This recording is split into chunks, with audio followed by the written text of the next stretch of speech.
liberty, and justice for all.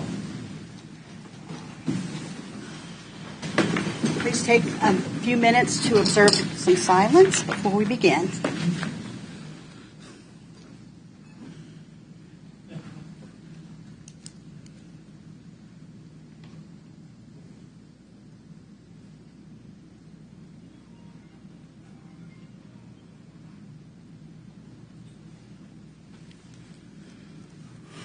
Thank you.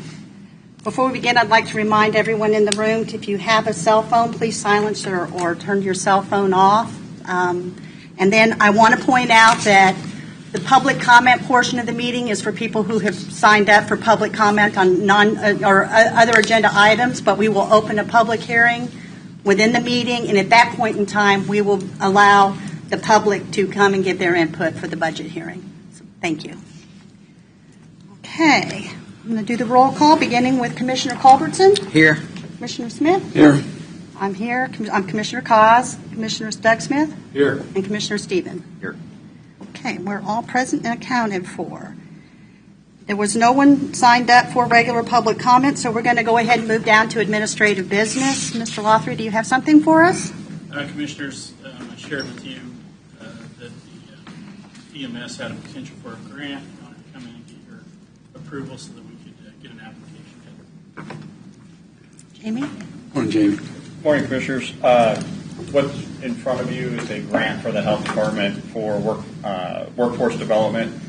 This was a grant that needed to be applied for by August 15th. We found it a little after the fact. KDHE contacted us and has been working with us in regards to this. We have submitted the application, but we need a formal signature from the Board of County Commissioners to be accepted. There is no match for this. It's a 4-year grant for the total of $155,464.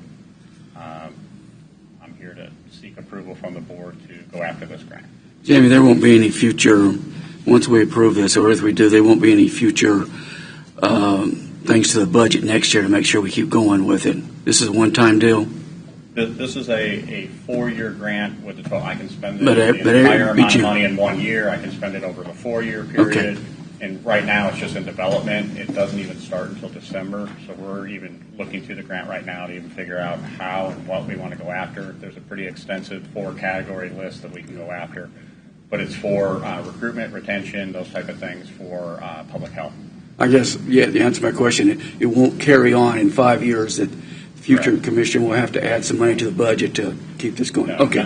None of the items that we're looking into on this is going to be a budgetary issue for the county. Okay. This is funding that we're going to spend from the grant. Once the grant is gone, the grant's gone. Okay, thank you. Any other questions for Jamie? No. Okay. Great. Then I will entertain a motion to approve the signing of this application. I move that we authorize Mr. Miller to apply for the grant for $154,000. Second. The motion is second. Begin voting with Commissioner Culbertson. Aye. Commissioner Smith. Aye. Aye. Aye. Aye. Motion carries. Thank you, Jamie. Thanks, Jamie. Okay. Any additional administrative business, Mr. Lothry? Anyone have anything? I had to add one to thing. this? Okay. Yesterday we received an email that our county treasurer had a random audit from the state, and she scored highest in the state of motor vehicle transactions is 97% and driver's license 91%. Now remember, this is the same county treasurer that in 2016 the Board of County Commissioners, not this board, illegally locked her out of her office to try to keep her from doing her job. So if county commissioners would not micromanage elected officials and leave them alone and let them do their job, this is what you get. So they're elected by the people. So that's all I have, but I think that's kudos to the office down there.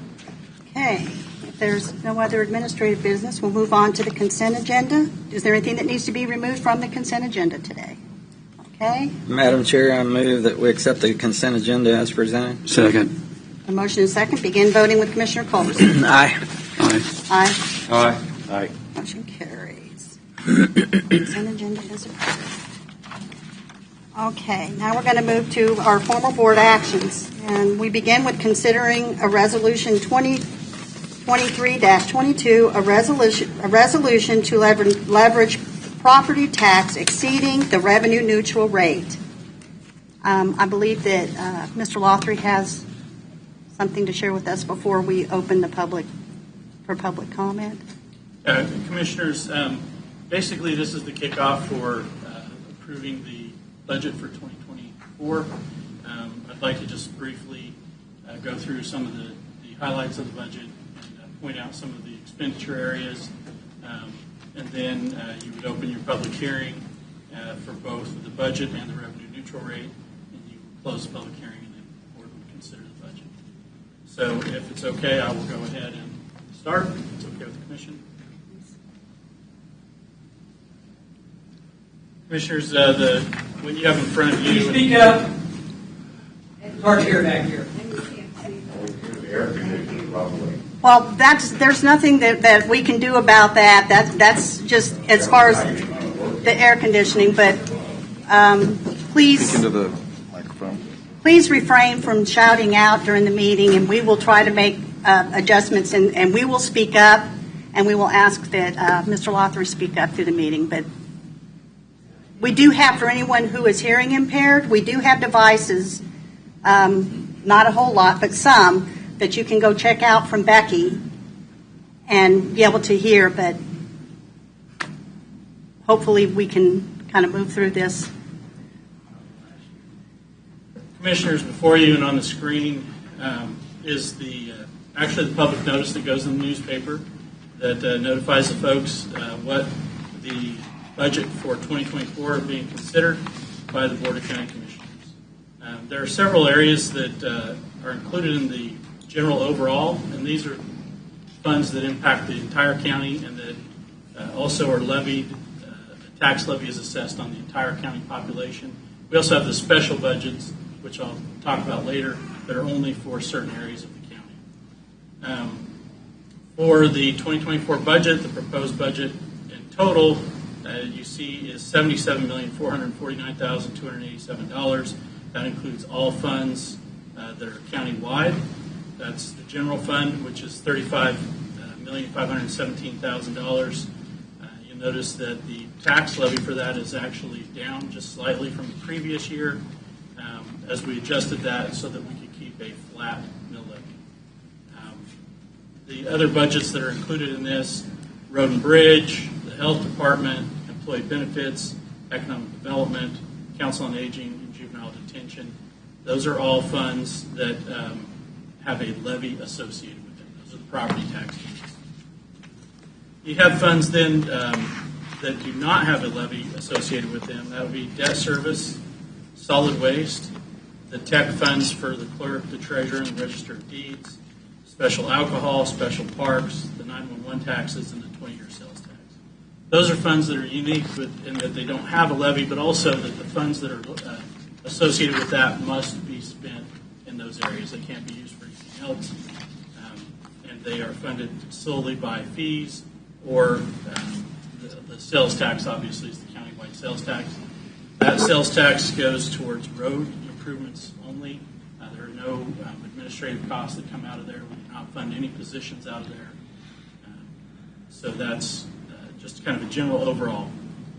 If you recall, we are required to post a revenue neutral rate.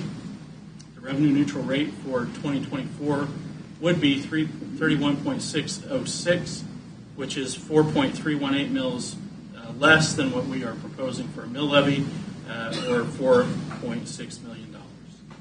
Is there any questions overall on that area? Commissioner I do have a Stevens? question. Just a point. You say we're having a flat mill levy, but we are increasing the mill levy in the area of service roads, which would bring an additional $125,000 into the county coffers. Is that correct? Again, these are the overall ones. We will get to the special service, the local service road fund. But that is correct. We're going to increase it. It does have a proposed increase of about an eighth of a million. Thank you. Any other questions? So, to the next slide. I just have kind of a breakout in a pie graph that shows how the funds that we levy are allocated. So you can see the general fund is the biggest portion of our levy, but road and bridge, council on aging, and then the employee benefits are the next largest ones. And it kind of gives you an idea of where the levy funds end up. And then for the general fund, I broke the general fund out further so that you can have an idea of how the general fund is spent, where those levies go.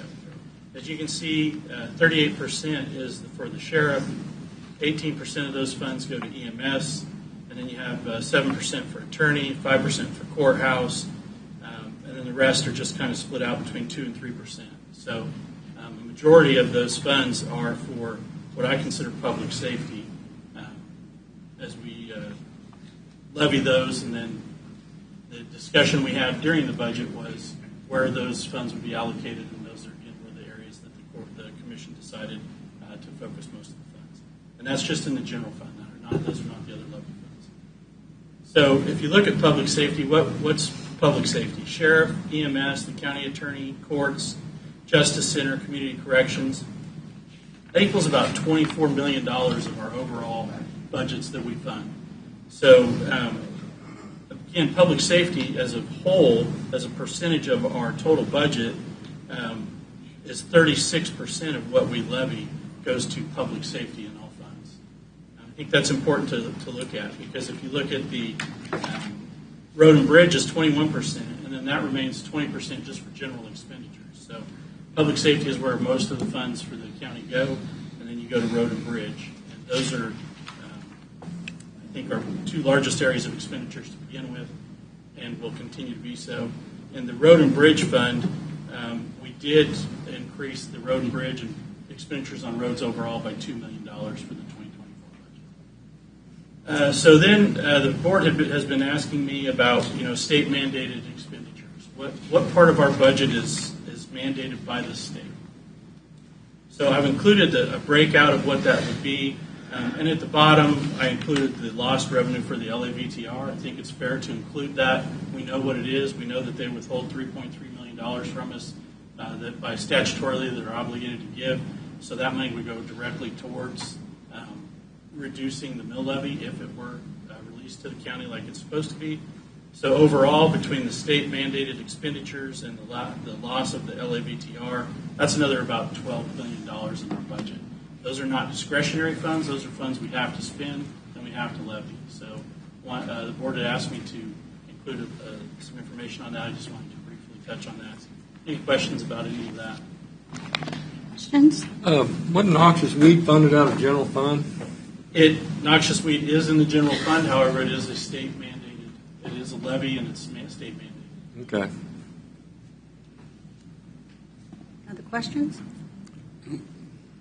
Just a comment. Okay, go ahead. The $3 million, that represents 3 mills. Yes, it does. And I think that's a conservative estimate, is what Mr. Lawfrey put out. I think it's probably closer to $4 million. So it's closer to 4 mills. So between 3 and 4 mills, right there is money being withheld according to this estimate. Yeah. But because a mill is approximately $1 million.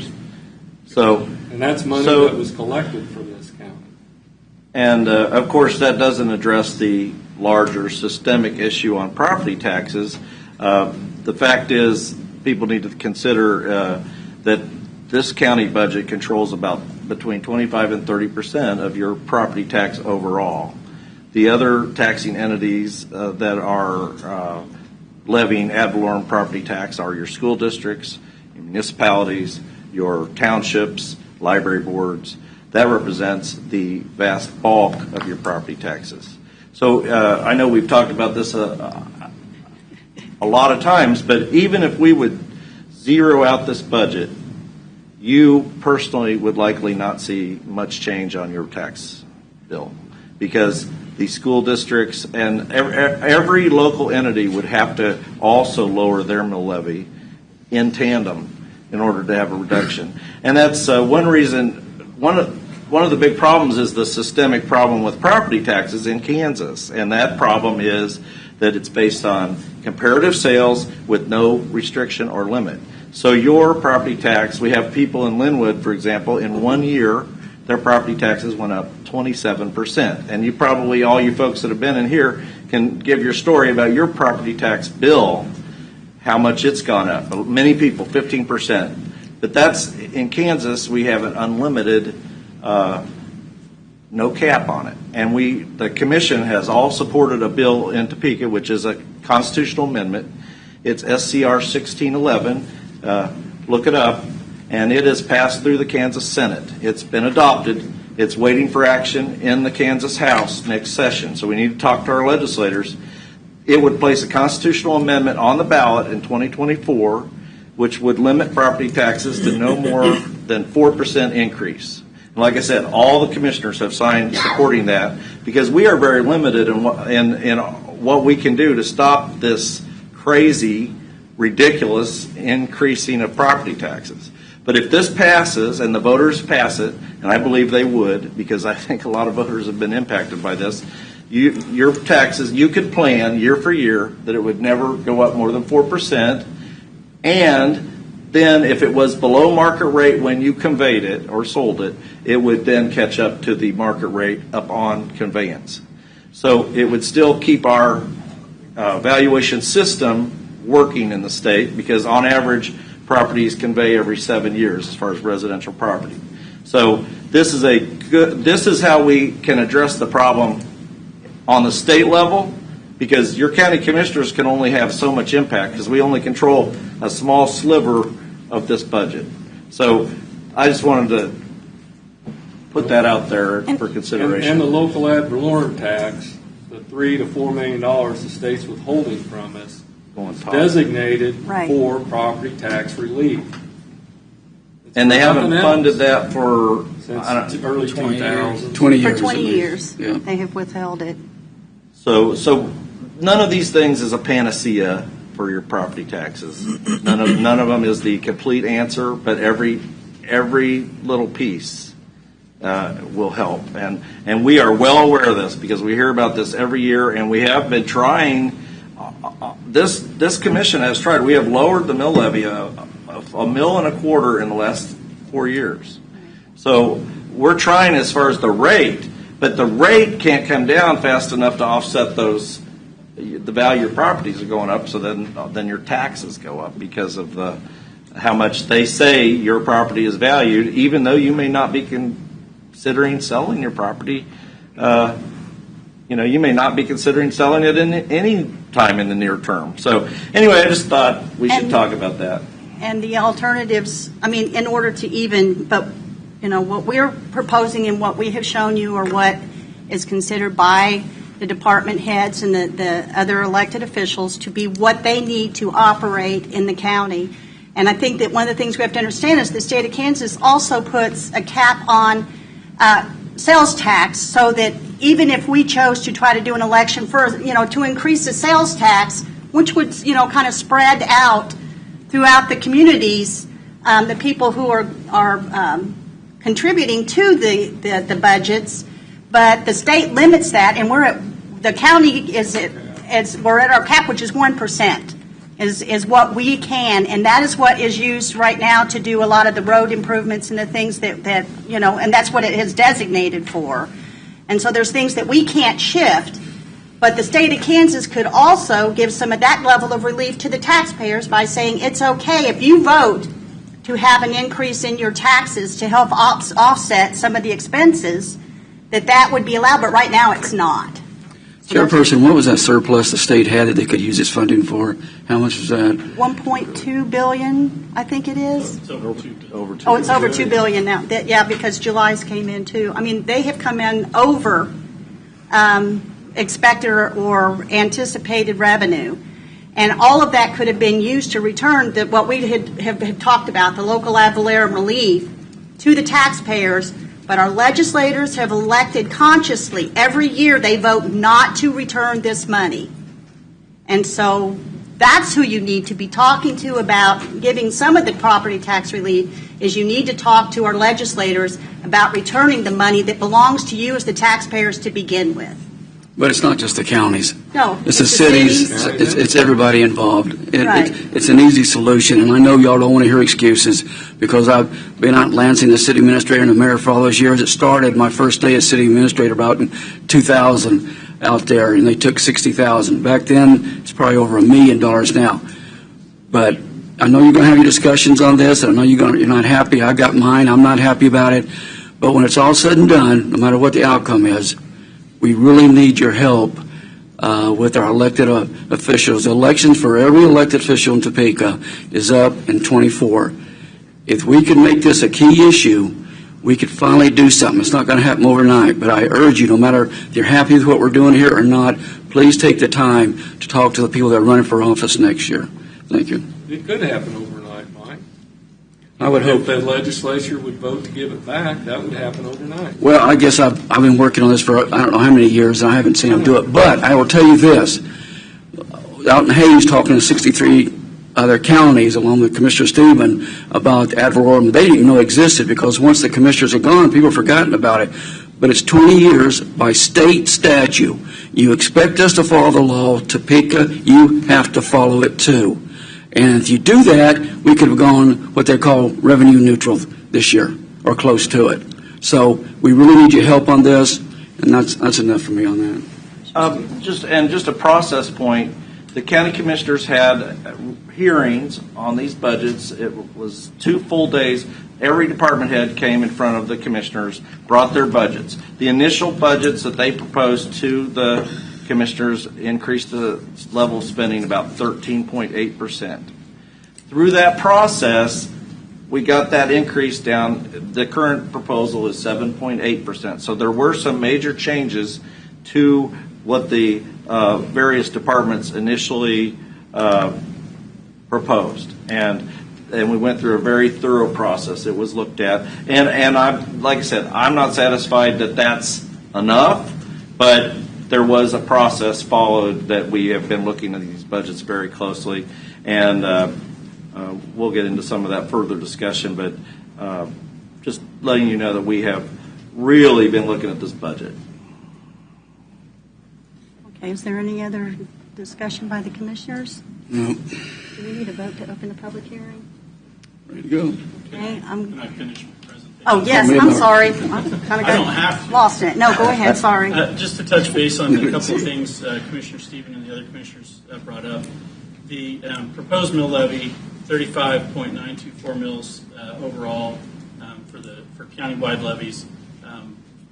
That represents, for most people, somewhere between 20 and 30% of their tax bills. If you live inside the city limits, it's probably about 20 to 25% of your tax bills, depending on which city. If you live outside, it's probably closer to the 30-35% potentially. There's a few taxing districts that are super low, so it sways it. But for the most part, your tax bill, over 50% of it will be a school district, regardless of where you live. It could be as high as 60% if you're out in the county, but 50% of your tax bill is the school district. If you live in a city, it's usually another 20 to 25%. So I want to touch base on that because I thought that was a good point that Commissioner Stephen brought up, that we're only a portion of your tax bill. So back to the state mandated expenses.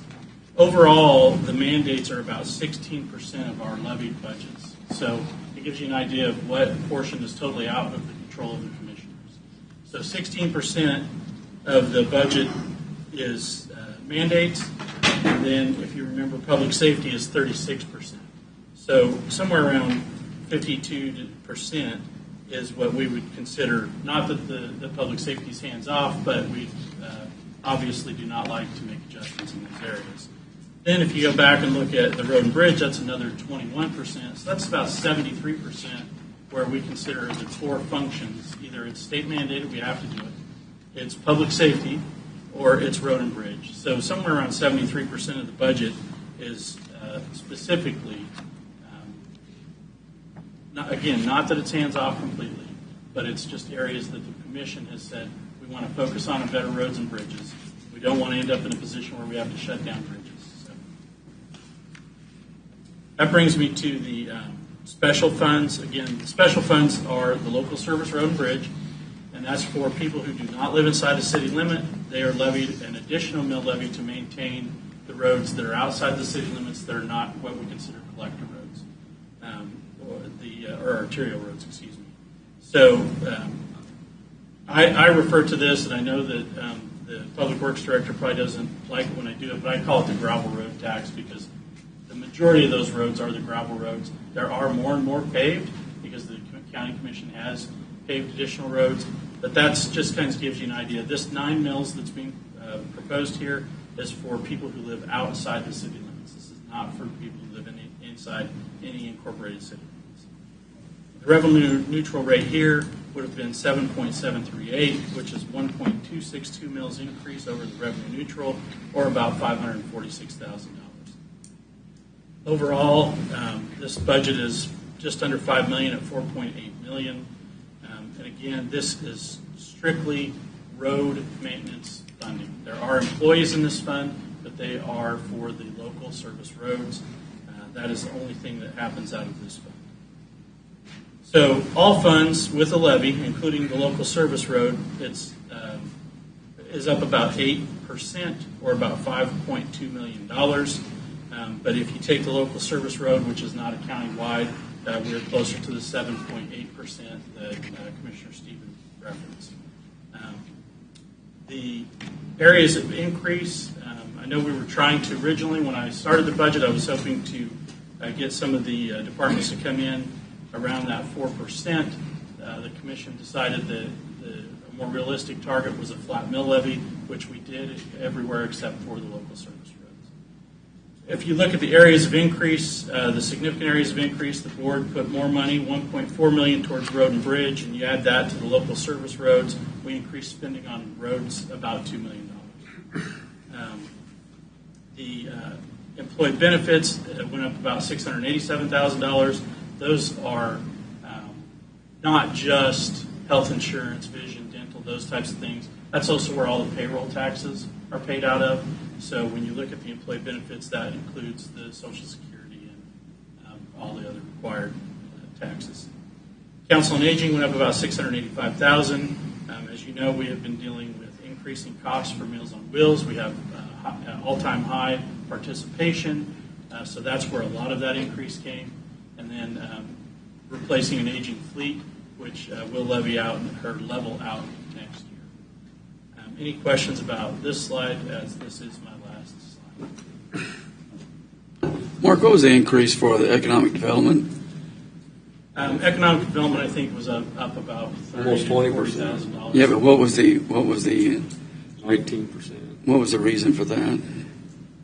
Oh, because we kept a flat mill levy there. The money stays with the county. The flat mill levy generates more because of the increased valuation.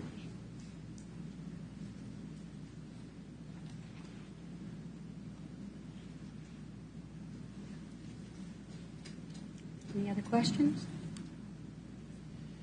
No, I don't. I do have a process question. After we get completed with the hearing, before we vote on the revenue neutral, can we consider amendments to the budget? I think it. Would there be enough amendments to not be revenue neutral? Well, there'll be some significant amendments. I think that, after we close the public hearing and before we consider the motion to approve the resolution, I think that we can have further discussion, if that's your desire. Yeah, I'd like to hear what Mike has to say. Okay. So, we need a motion to open the public hearing. So moved. Second. Motion is second. Begin voting with Commissioner Culberson. Aye. Aye. Aye. Aye. Aye. Okay, that motion carries. Okay, we're going to open the public hearing for the public to come and give their input. And I'd like this to be as orderly as possible because there's a lot of you here who have are wishing to speak. So I guess since we have people lined up, we'll go ahead and one at a time, but you'll need to move out of the way and move to the back as the people in the line. And then we will give everyone an opportunity to speak who have the desire to speak. You are limited to 3 minutes per person. Pardon? You want to turn on the light back? Per person, and please limit it to that, and don't be offended if and when we cut you off, okay? Thank you. You need to give me your name so that Becky can have that for the record. Thanks. Please. Okay, good morning. My name is Mike Matthews. I live in District 2, 1915 Woodridge Drive here in Leavenworth. Commissioners, these are your words. To keep taxes low, all local levels of government will have to make concerted efforts to make fiscally conservative decisions. I'll work hard to be accountable and responsive to every citizen, focused on what counts, the people. And just a short time ago, after this commission voted to keep the mill levy unchanged despite a substantial increase in property values, the commission is doing things to reduce spending in the future. While your words are eloquent, they are not as important as your actions. A yes vote for this budget and proposed mill rate will not be aligned with your words and will render them hollow. This year, as you know, property assessments went up significantly. For the county, I believe it averaged about 15%. The following facts and figures are Leavenworth County only. They do not include city or school districts or mills. Since 1997, this county has increased property taxes 337%. Compare this to the 60% increase in the median income in the county during that time frame. 1997, too far back? Let's look at just the last 5 years. Since 2017, this county increased property taxes by 62%, while the median income rose just 15%. It's well past time to break this unsustainable trajectory. It is inadequate and irresponsible to blame this reality on the state, other taxing authorities such as our school districts, other Kansas counties. It also makes no sense to blame this on the fact that our county has the privilege of hosting federal prisons, the intellectual center of the Army, Fort Leavenworth, churches, which of course pay no property taxes. Their collective positive impact on our county is enormous, as you know. Instead, rising county taxes are the exclusive purview of this commission. You set the mill rate for this county. No one else tells you how to do it. Commissioners, the numbers I previously described contribute to a gap in local governance credibility. You can't say one thing and then do another. You surely cannot ignore the exponential growth in property taxes in this county anymore. How much wealth do you think you can extract from the people of this county, particularly at a time when prices of most goods and service remain historically high? A yes vote on this budget with associated increased property assessments and mill rate misaligns your actions to your words. A yes vote does not represent a fiscally conservative decision, nor does it focus on what counts, the people. It's not accountable or responsive to every citizen, and it certainly does not represent an effort by this commission to reduce spending now or in the future. Vote no on this budget and proposed mill rate. Go back to work. Tighten the fiscal belt of this county, just like the citizens of this county must do within their budgets every day. Lower the mill rate proportionate to the increase in property assessments. A mill rate of 31.606 is the revenue neutral target and expectations for this year. Thank you. Thank you very much.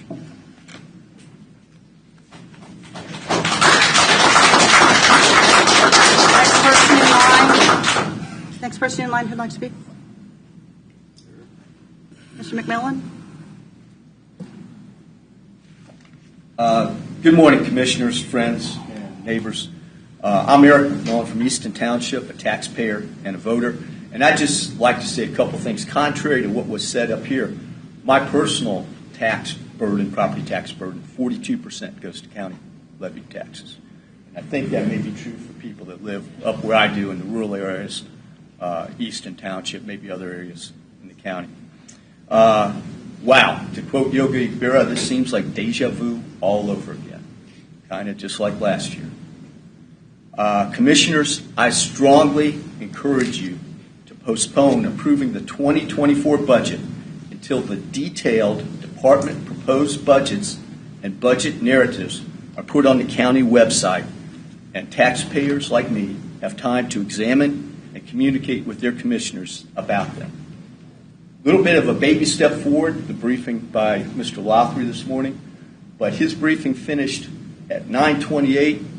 Madam Chairwoman, you opened public comment at about 9:29. not enough time and not enough detail. What I'm talking about is those royal blue binders. I don't know if any of you still have them up there. Yeah, just like Mr. Stephen raised. Yep, you guys got it. That should be on the county website. We should have an opportunity to examine that information. Right now, we have taxation without information, at least without useful information. And that's nearly as bad as taxation without representation. Not quite as bad, but nearly. We taxpayers are facing a potential average 13% hike by the figures on the summary up there. This threatens to be a big hit to many in the county, especially seniors who have worked hard to own a home and now live on a limited income. From what I can see, only yesterday was the somewhat not very detailed proposed budget posted on the county website. Maybe I'm wrong about that, but I think I checked Monday and it wasn't there. And as I've been saying for the last 2 years, that budget on the website, the proposed 2024 budget, lacks any useful detail. Salaries, commodities, contractual, capital outlays, those are the only categories. It doesn't tell us what furniture is being bought, what vehicles are being paid for, what new positions are being added to the various offices. The very general information in the proposed budget does not give taxpayers the detailed answer to questions like, do the county's spending priorities line up with their own? Or does the county budget reflect the most frugal spending possible on core government functions? Or is there a lot of non-essential, nice-to-have stuff in there? Are we just trying to be another Johnson County instead of operating within the limits of a Leavenworth County tax base? And as of today, taxpayers just don't have the detailed information to answer these questions for themselves. Why is that? Why not transparency? According to smartassets.com, Leavenworth County has the fourth highest median annual property tax payment of $2,800 plus among 105 counties. Thank you, Mr. McMillan. Okay. I'd ask you to postpone this until we get the information out. Thank you. Thank you. Next.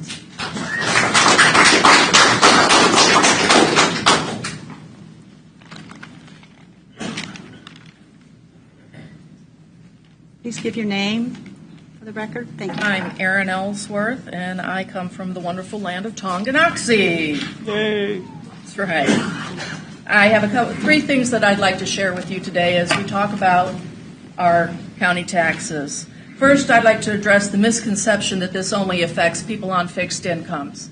Talk to your county employees who are on hourly rates. They're on a fixed income. Those on salary are on a fixed income. No one goes to their boss and says, I need another $2,000 this year to pay my property taxes.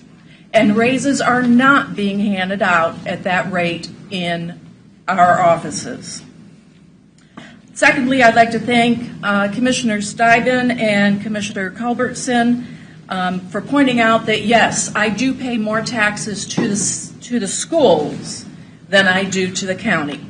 And I will be attending the school board meeting in Tonganoxie on September 11th to let them know that I'm not really happy with what they're doing. However, based on my report that I receive, I only pay the state $68. I only pay Tonganoxie Township $400. I only pay the library $59. All of those numbers are very small. Third, I'd like to mention Commissioner Stephen.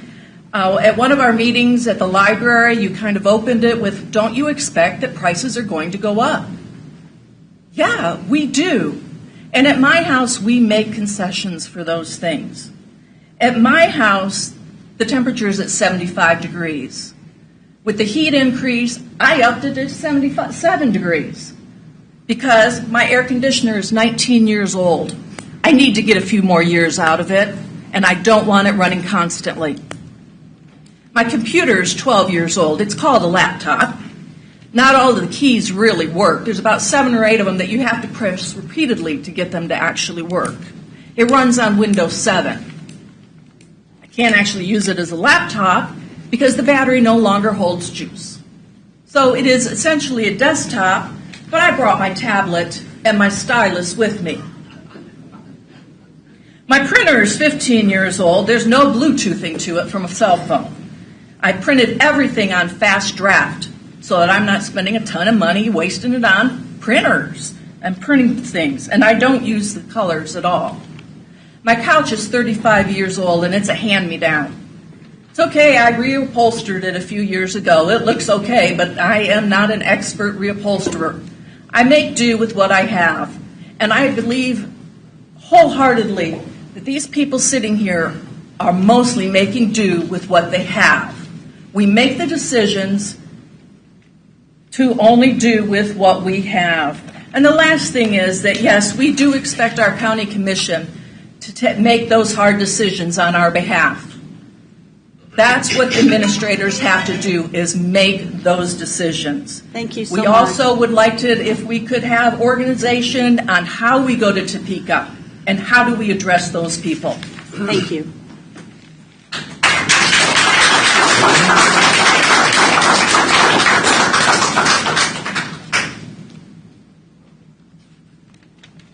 Go ahead.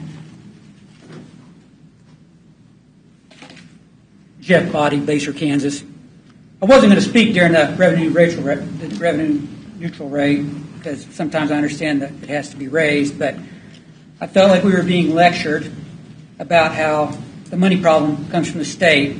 If the state all of a sudden froze evaluations at 4 or 5%, where would you get your money from? You'd raise the mill. You'd still get your money. And then you complained about you don't get the $3 million tax relief from the state. Well, if the state started budgeting for it, where do they get their money from? From the citizens. So I feel like it's pretty much a spending problem. Because I know in the base area, valuations are up 17%. Last year they were 19%. But that's all I got to say about that until the actual budget approval. Thank you. You?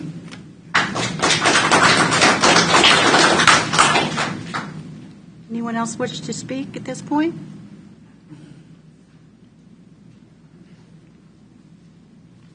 John Cash, 24021 Leavenworth, Kansas, out in the country. Live on Blacktop Road. I don't. I live on gravel road. It was brought to my attention at one time that year 2025, every road would be paved and sealed in the county. So far, it hasn't happened. Can you speak up just a little bit, please? I have seen one or two roads that have been, but most of the time, it's all the same roads over and over again. Blacktop, chip and seal on top of it. Why are you double doing the work on the roads? The other day, I seen somebody from Johnson County, I don't know if you was aware of this, driving down the road, taking notes. That's Johnson County. What they do in Leavenworth County. I don't know if you guys are aware of that. What are they doing in Leavenworth County? So far, I haven't seen Jefferson County, but I wouldn't put it past them to show up.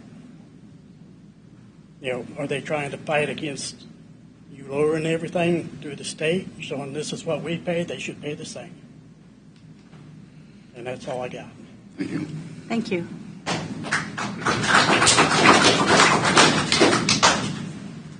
Come right up. Just state your name for me, please. Hello. Address. I'm Paul Cowan, 17213 Donahue Road in Baser, Kansas. And while I agree with all the speakers before me, I just have a question about my road on Donahue. I think it was 2018 when all the residents from 163rd basically to 175th were mailed a questionnaire about if we would like to have our frontage of each property asphalted, and I believe that there was 100% compliance with the exception of one person. And I think that, well, I know it's 16828 Donahue, and it had to be 100%, and there was one person, one resident that failed to mail it in on a proper time, and it was supposed to be a no-go. Well, we've got asphalt from 155th all the way up to 16828 Donahue, and the rest of it's gravel.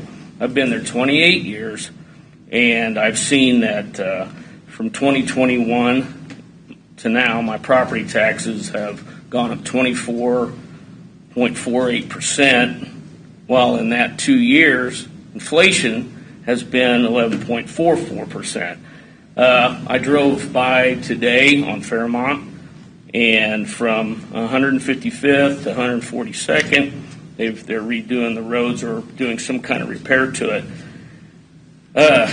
28 years of the same gravel. I was just wanting to know why we can't finish a project. When you want to buy something in my household, you save up the money and you buy it.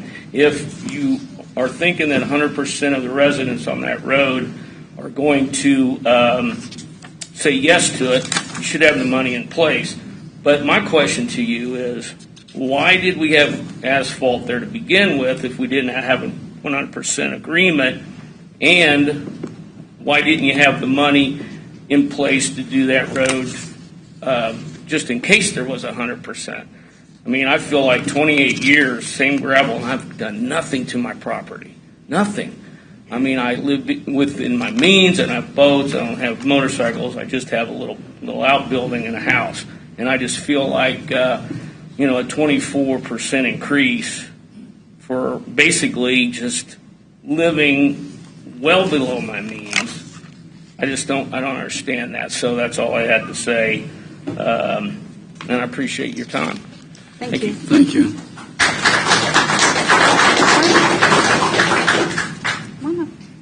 Just give us your name and address, please. Thank you.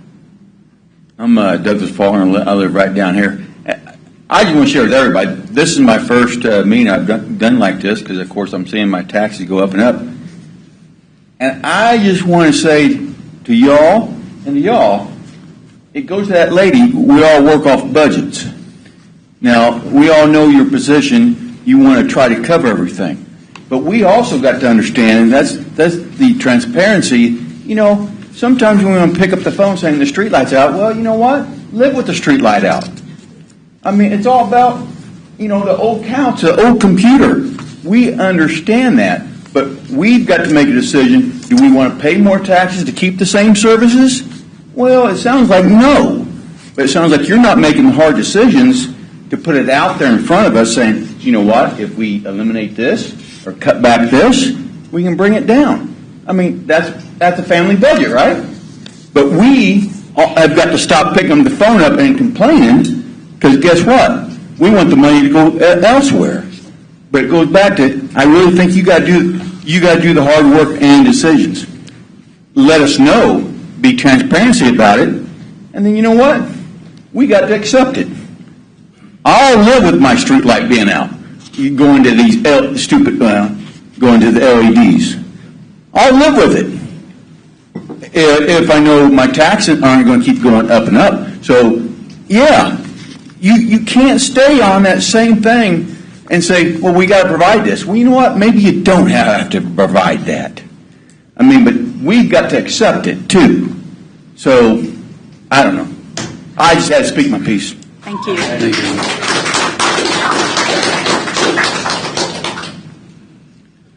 Anyone else who would like to come and speak?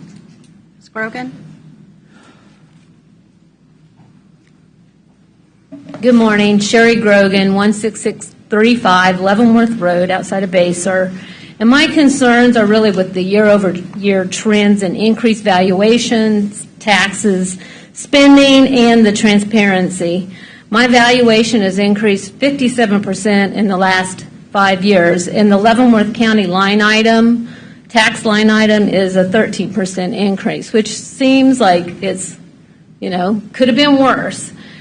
But I agree that the property tax changes do need to come at the state level. There are things we can do here, and I'm going to talk about that in a minute, but we do need to advocate for change in a couple different areas. Good job on the departmental reviews. I appreciate having those televised. Y'all made good questions, and the adjustments to minimize the spending increase are appreciated.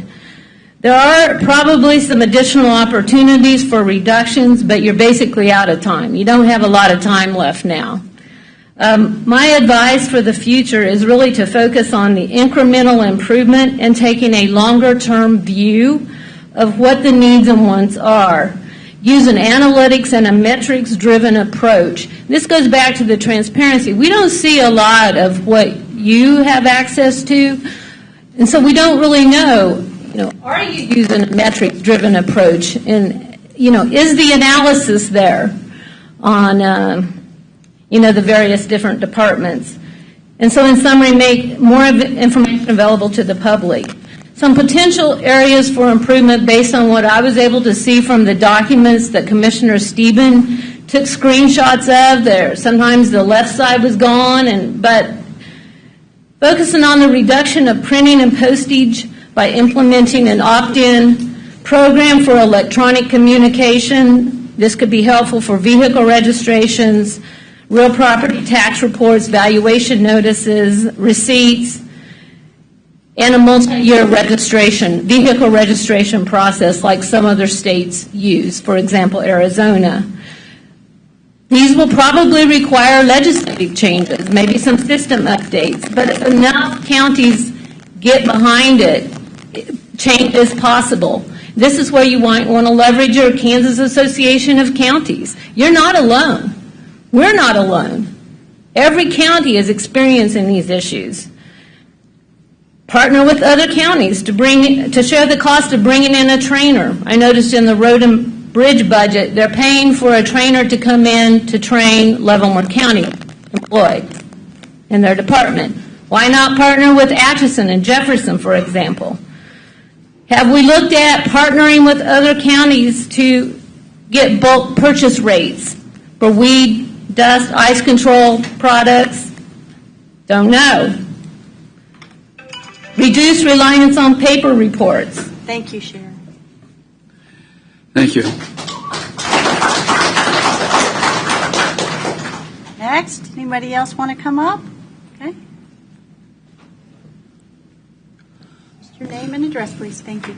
Good morning. My name is Maddie Waldeck, and my family and I live at 13538 185th Street, right outside of Linwood.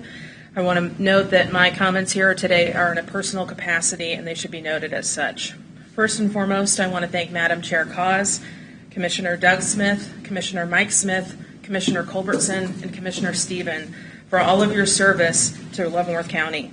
Public service is a tough job. The days are long, but the years are short. You take the blame for everything when things go wrong, but you hardly ever receive the recognition when things go right.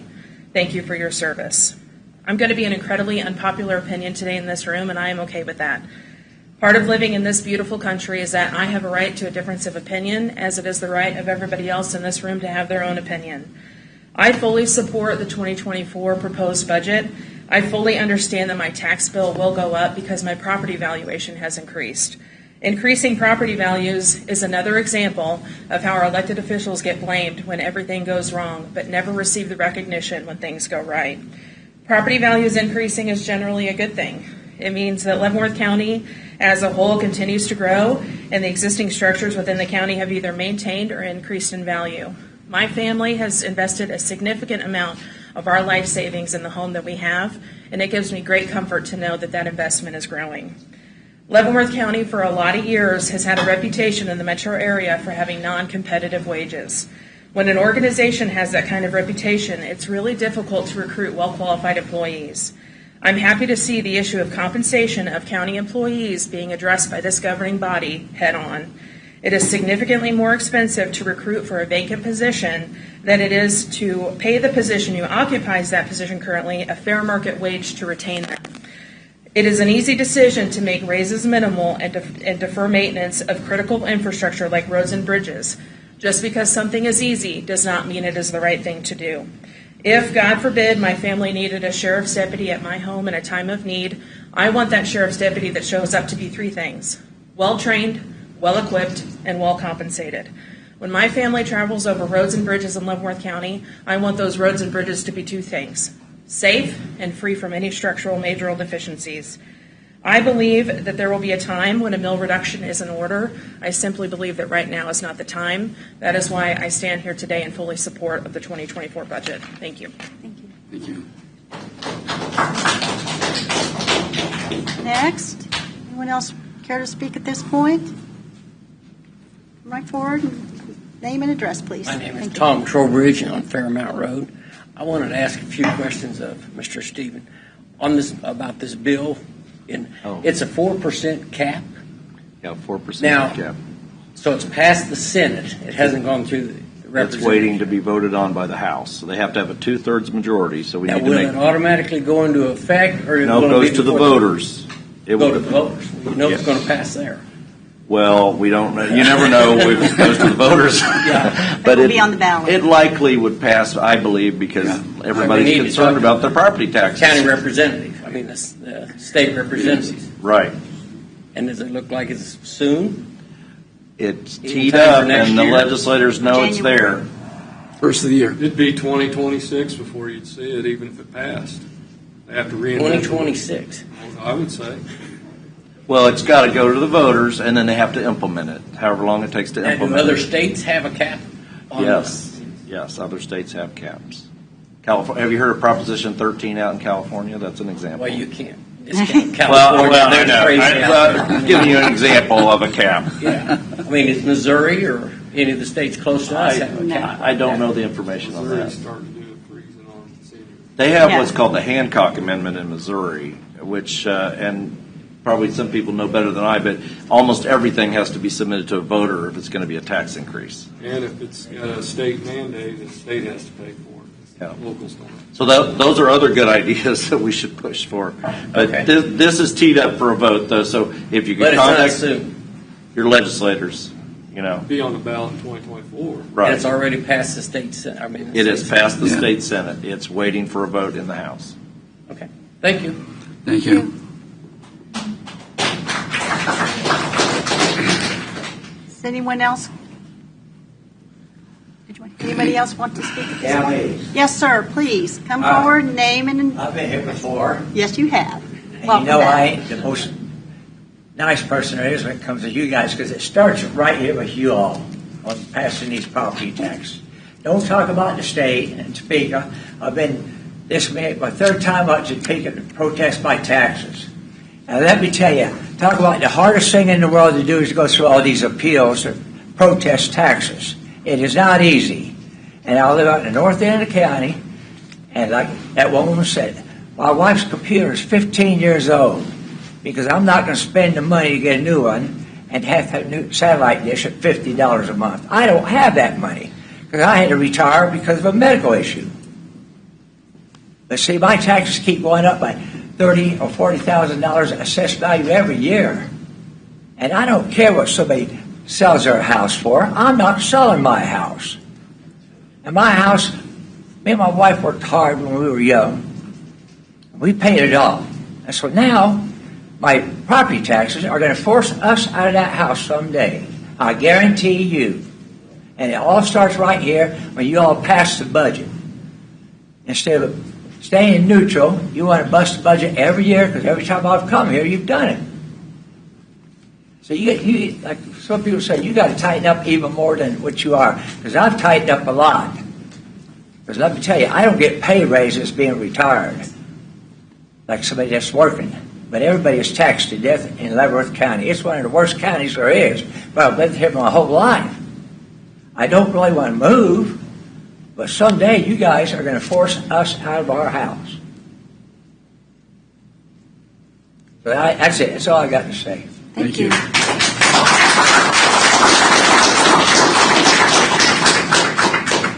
We have anyone else at this point who would like to speak? Okay, if not, I will go ahead and close the public hearing.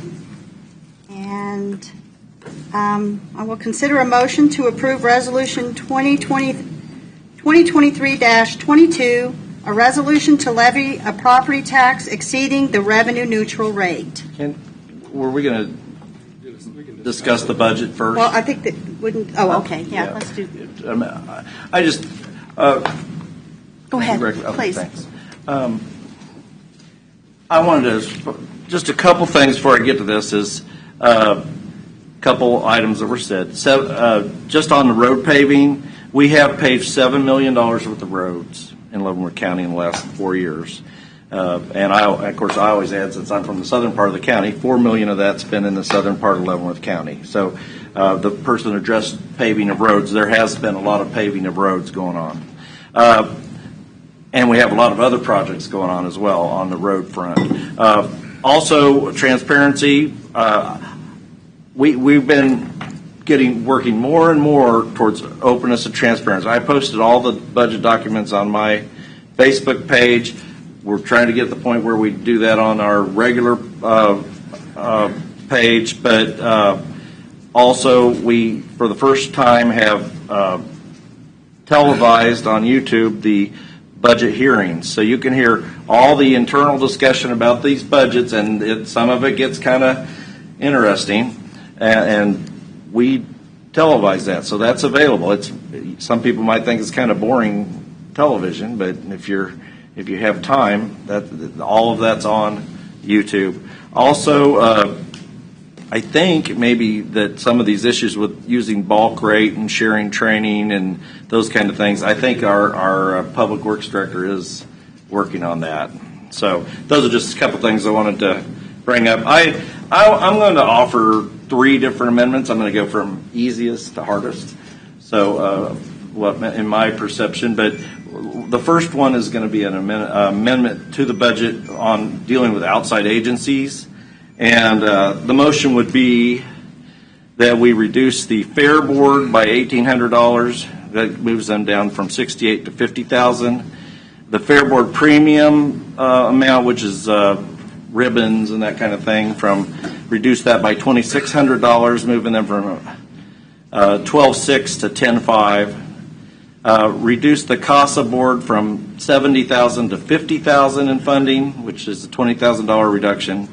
Reduce the Alliance for Family Violence from $40,000 request to $30,000 request. That's a $10,000 reduction. And reduce the Leavenworth County Port Authority from $149,000 to $100,000, which is $49,000. That's a total reduction in outside agency funding of $99,600, and I'd like to just make a motion to do so. Well, I'd like to make a motion not to give them anything. We are not statutorily required to do that. Well, why are we choosing these folks as charities? Well, these are charities. We can address that, but I think we need to get something that we can get through here. So I'd appreciate if we could. Mike, I see your first 2. I have no problem with that. Being no police chief for 20-something years, I know what domestic violence and the CASA brings to the table. And if they weren't there doing it, we'd have to somehow perform some of these issues.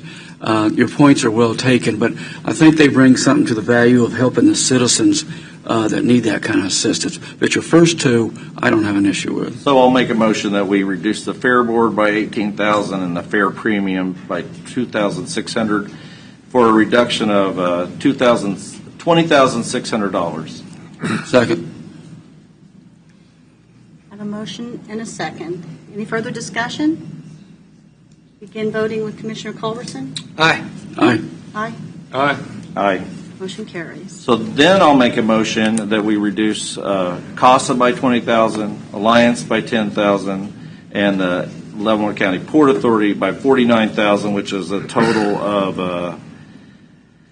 $79,000. What about the Riverside Resources and Sparrow Clinic? Well, we reduced a lot of those already. Riverside. We added the Sparrow Clinic this year. We shouldn't be adding more agencies. This is my motion.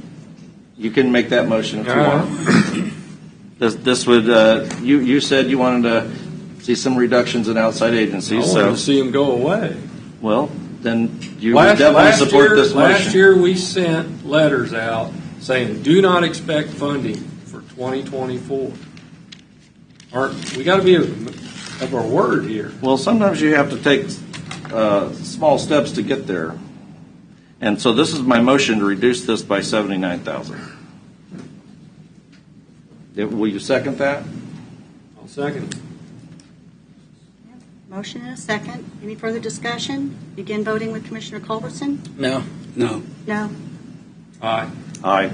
Can't hear you when you vote. Okay. The motion failed 3-2. Okay, and then I move on to the harder one. I know this is going to be a harder one. So, but it did come up in our hearings on the budget that there's been quite a carryover for the last 4 years in the sheriff's department, and there's been additional staff, administrative staff added to the county attorney's office. So my motion, and this would he's proposing adding one position from 25 to 26 next year. This would just retain that at 25, and that would save us $60,000. And then reducing the sheriff's carryover last year was $447,000. I'm suggesting we reduce by $200,000, so we don't have these big carryovers. That would give us a total of $260,000 in savings in the next budget, and that's my motion. Motion, do I have a second? The sheriff's carryover goes to the general fund, so it stays in the county if he has carryover. It goes to the general fund that operates these other departments. It's poor budget practice to have massive carryovers. But when it's carried over our general fund, it just lowers what we got to budget for the next year. When we're trying to plan a budget and we're on a tight budget, we've got to, the places we have to look at are where there's the carryovers. And the sheriff's elected, and the state statute says that we have to fund the sheriff, provide adequate funding for the sheriff. Statutorily required funding. This does not reduce his funding. This is carryover. Well, if he fills all of his positions, though, they wouldn't be carryover. And then he can come address that with us if he fills all his positions, which he's never done in the last 4 years because it's really hard to fill all those positions. But we have to have, but the overtime is paid for those positions that aren't filled. I'm just saying we have to. He's still going to have a over $200,000 carryover. We're just reducing that. So anyway, that's my motion. I have a motion. Is there a second? Mike, I'm not going to second, but I share your concerns on that, and I'm hoping there's some meetings in the future that we can address that. But I can't support that right now. Motion fails by a lack of second. My concern is if the sheriff decides to challenge that, we would lose that in court. I'm not so sure. I think you, the district court, would decide, and it'd be up for the sheriff or any elected official to prove that what we did not follow the rules or guidance to provide the citizens with the protection or the assistance they may need. It's not something, you're right, Doug, it's not something I want to see happen. That's why we try to look at department heads and go forward with their and the elected officials and their budgets, because we're counting on them to keep those budgets as tight as we can. Right, and I think that it needs to be pointed out that when submitted to us the budgets for each of the departments, the sheriff's department was the only one that actually 4%, was 3.9% or 3.8%. Fulfilled what we had asked for as a commission to come in at 4%, and he brought us a budget at 4%, where none of our other departments were able to do that. I'm just. Yeah. Yep. Yep. Well, anyway, we don't need to belabor it. Right. It's just the issue of the carryover is when you're doing a budget, I think that's the low hanging fruit. The final thing that I thought we should address is I'd like to make a motion that we reduce the overall mill levy by 1/16, which results in $62,000 worth of funding reduction to offset the increase in the mill levy and the service roads. And that approximately balances out so that so we actually would then have a level mill levy, because we're saying we have a level mill levy, but we're actually increasing the service roads mill levy in the budget. But we will also, and I'm not necessarily opposing what you're saying, but we need to point out that will also be reducing the budget for the county as a whole to do any of the road. But the adjustment's $63,000. Right. No, I'm just pointing out that. As long as we saved it. I'll second that. I have a motion and a second. Any further discussion? Before you vote on that, can I Yes. clarify something? Please. So you're asking to reduce the mill levy by a 1/16 of a mill, and one of the funds that is a countywide. I'll try to talk louder, I'm sorry. So I just want to clarify, what you were asking is to reduce the mill levy in one of the funds that's an overall fund, countywide fund, by 1/16 of a mill to offset the increase of the mill in the local service roads. That's correct. So it would be road and bridge would be reduced by 1/16 of a mill then to offset the local service road increase. That's, well, so you could say it that way, but basically we're trying to offset any kind of a mill so that the budget, we presented this budget to the public that it is level. I think we should make it level. Well, but it will. It has to be clear, because when you go to approve the budget, we need to know which fund it is that you're adjusting. So we're adjusting the general. The road and bridge fund would be reduced 1/16 of a mill. That's why I'm trying to be clear on it, because if you approve the budget later, we have to know that that's what you're approving. And that in approving this, we are going to move to where the general public, including people who live in the cities, will offset the amount of money. They're going to pay more to help repair the roads that are in the county, in the rural areas. Right, the taxpayers. I said the taxpayers. So I'm saying including the people in the city, because that's under the road and bridge are people who live. That's the whole argument on service roads. But right, I just want to get the mill to a level mill, and then we presented to the public that it's a level mill. It's $63,000. This just gets us to a level mill. You got a motion and a second. I have a motion and a second. I'll begin voting with Commissioner Culberson. No. Aye. No. Aye. Aye. Motion carries. And I will say, as an individual who lives I'm one of the commissioners who lives in a city, so I'm just And kind you of. get to pay for. And I get to, and so I'm service. just saying I'm going to pay for the local service roads. That's which I already do, but it's just going to increase the amount that that's why I just said I oppose that. It's just because I'm a taxpayer too, and so my taxes will increase. Well, they won't increase. Your We're taxes not, Okay, my taxes will, well, actually, You will be subsidizing. I will be subsidizing. It just depends how you look at it. Okay, yes. So that's all I have. That's cool, thanks. So, All right. I wanted to talk more about outside agencies. We added the Sparrow Clinic this year. Why are we adding that? I believe we know why we're adding the Sparrow Clinic. I understand that, but they have an October 13th. They have a big fundraiser coming up. Former Governor Sam Brownback's going to be there. They should raise their money that way. Hey, everyone might not know what that is, the Sparrow thing. Would you describe that? Well, it's for Or Mike? Pregnant women. It's for women that are facing crisis pregnancies and we're talking about the grand total of $5,000. And it's a great organization. I don't have a problem with it. I think it's something everybody should donate to. But I have a problem with me telling you you're going to donate to it.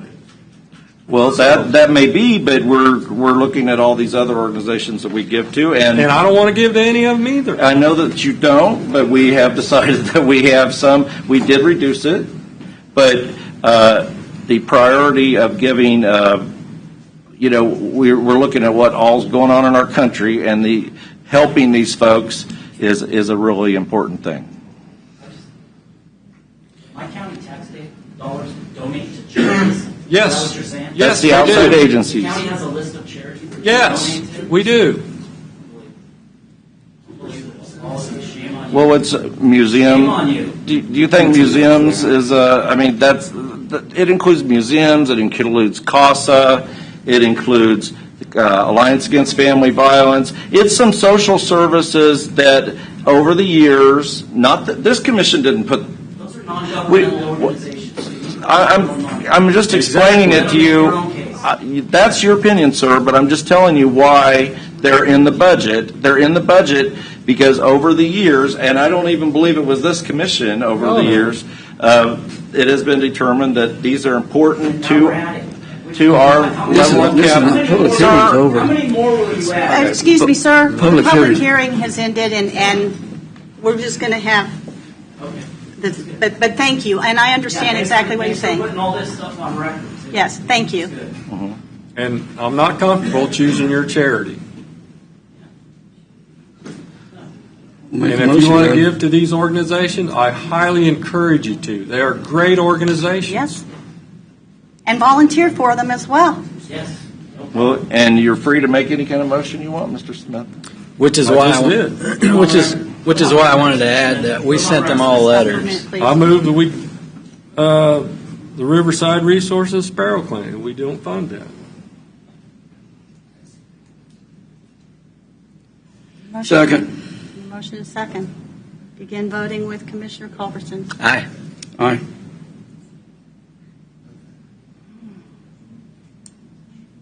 No. Aye. No. Thank you. Like I said, these are great organizations. I highly encourage. It's interesting the ones you chose to cut. Next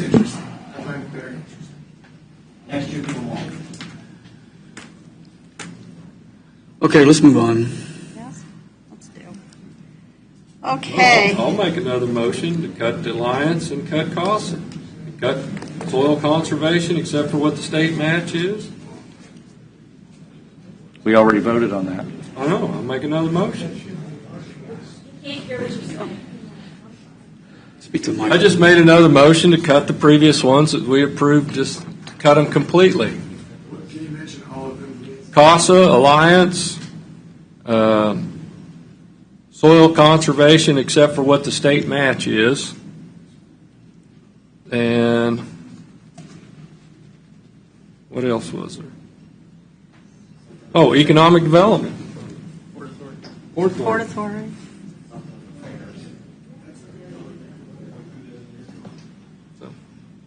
I have a motion. Is there a second?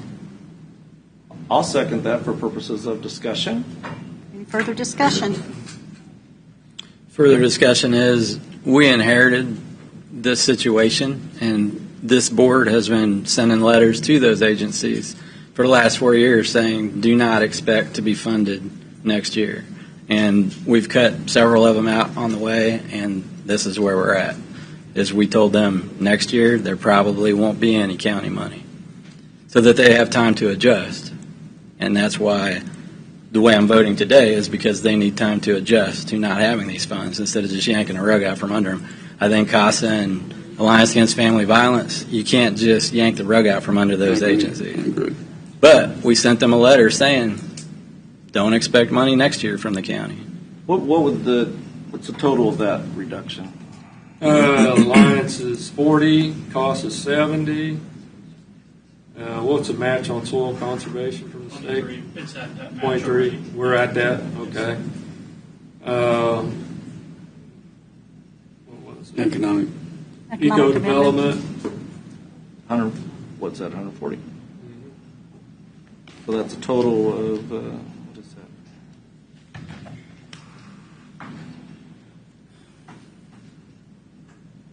$250,000. They did all receive just for this discussion. These organizations did all receive letters last year that it was potential that we would make adjustments to these budgets. That's just then putting that they- out there. Although They came back with enhancements, though. They ignored the letters. we didn't fund those. I will say, my opinion, I'm just putting my opinion, that funding museums and cultural agencies, typically that is a county fund. I mean, across a lot of different communities. We don't ignore our history. We don't ignore those cultural things. It has a place in the funding, and it's something to look at in the future. Now, how these other agencies all got onto this, but I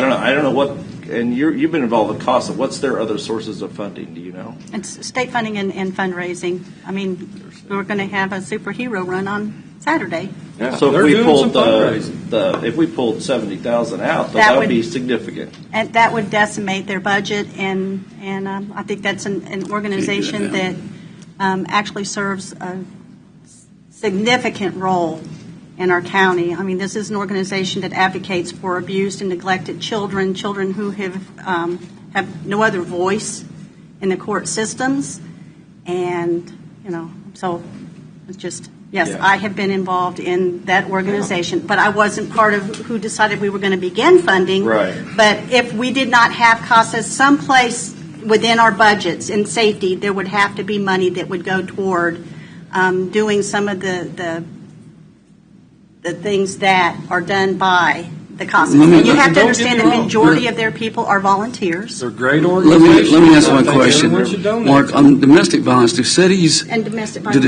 as well. cities contribute? I know when I was the mayor of Lansing, we did it years ago. I don't know if we still do. Do other cities help out with this besides the county? Yeah.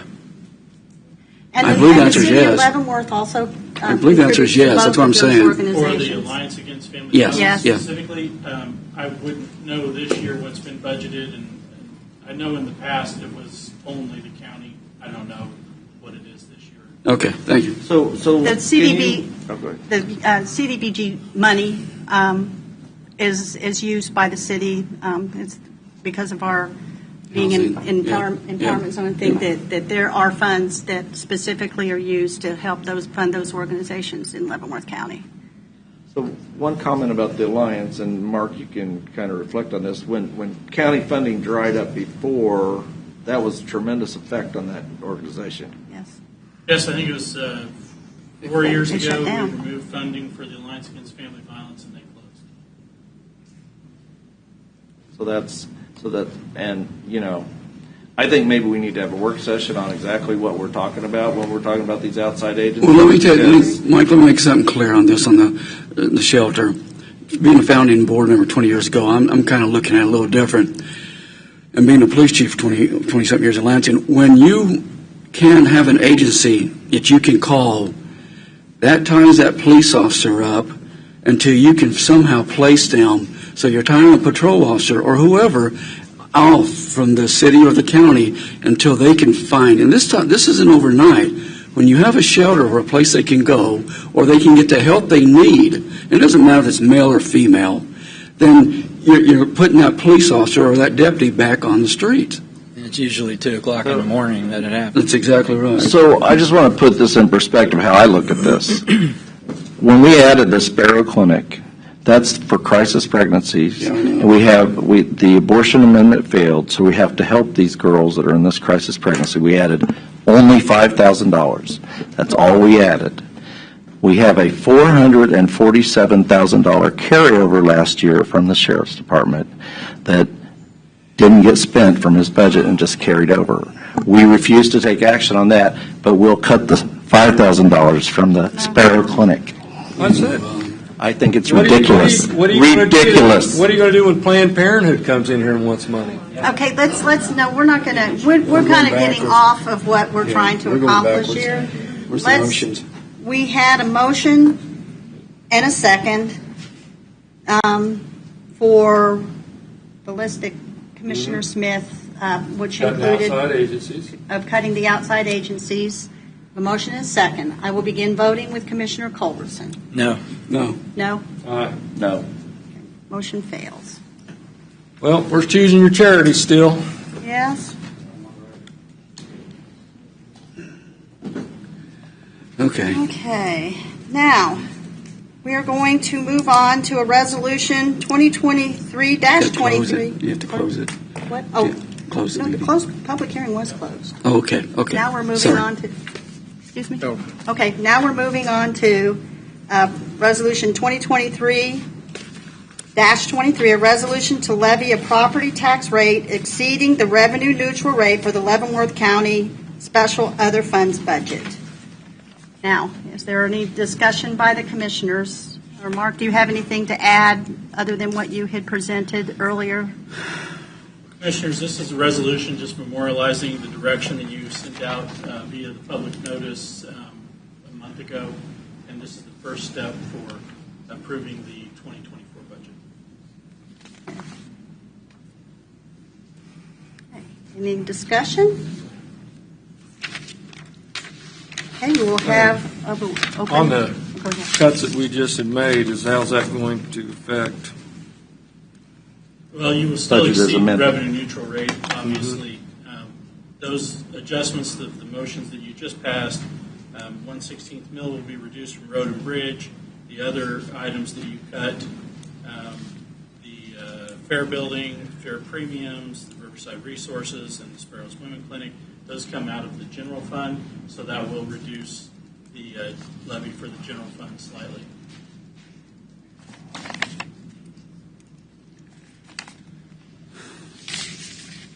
Need a motion? Okay. Is there any other discussion? No.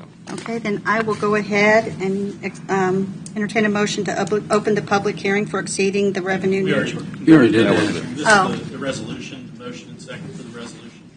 That's what that first one was for. Okay, I thought I You're needed to do back- it. back- You haven't voted on that, the revenue neutral rate. We have to do a We kind of moved consideration it because we went to the budget discussion. We kind of moved Right, it. so- okay. So. You have a motion? Do we have, You that's you what's have this? a motion and a second. Okay. The motion is second. We- Begin. Wait a minute. I don't think we have a motion and a second on exceeding revenue neutral, do we? Who made the motion? I didn't know that. Who made the did you? No. Did anybody? I think we're looking for. We're waiting for a motion on, Right. yeah. To exceed revenue neutral. Okay. Do I have a motion? Not from me.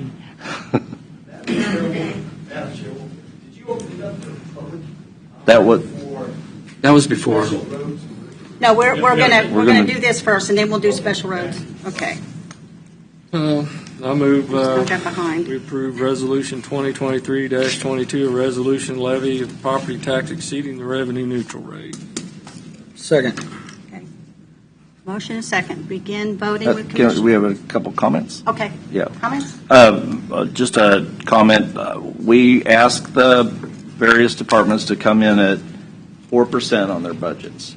When we had the budget hearings, they came in at 13.8% on their budgets. We got it down to 7.8% in the hearings. We've made a few additional reductions now. I don't know percentage-wise what that would get us down to, but probably more like 5% now. But I still think we could have done a little better. So that's why I'm going to vote the way I am. Okay. Any other comments from the board? Okay. I have a motion and a second. I'll begin voting with Commissioner Culbertson. Aye. Aye. Aye. Aye. No. Right. Sorry, I just missed that. Okay, now we will do resolution to 2023-23, a resolution to levy property Wait a tax. second. Wait. Motion to approve Leavenworth County budget, I believe, is next on that. Oh, I'm sorry. That's all right. There it is. I Still a lot am of talking getting ahead of going on. It's myself okay. here. It's okay. Okay, sorry. I need a motion to approve the Leavenworth County budget for 2024 As amended. as amended. Yeah. As amended. So moved. Do I have a second? Second. A motion is second. Begin voting with Commissioner Culbertson. Aye. Aye. Aye. Aye. No. Okay. Motion carries 4-1. Now, Now you're there, Vicki. just getting very excited to get down to there. Okay. Resolution 2023, a resolution to levy property tax rate exceeding the revenue neutral rate for the Leavenworth County Special Other Funds budget. Is there any discussion by the commissioners? Any comments from Need to the open administrator? Need to open. We don't need to do this. Okay. Commissioners, I've already, as part of the earlier presentation, addressed this one. Okay. Then I will consider a motion to open public hearing for exceeding the revenue neutral rate for the Leavenworth County Special Other Funds Second. and, and the Leavenworth County Special Other Funds budget. Gotcha. Have a motion and a second? Yeah. Begin voting with Commissioner Culbertson. Aye. Aye. Aye. Aye. Aye. Okay. Now, we're going to invite public comment. Anyone who would like to address? Mike Matthews, District 2, 1915 Woodridge Drive. I just have one comment and then one question. Mr. Steben, afterwards, I'd like to talk to you about Sparrow Clinic if I could. I'm happy to make up that difference that the thank county's you. not going to give them. Second, why is this tax increase not on this form that we were all sent?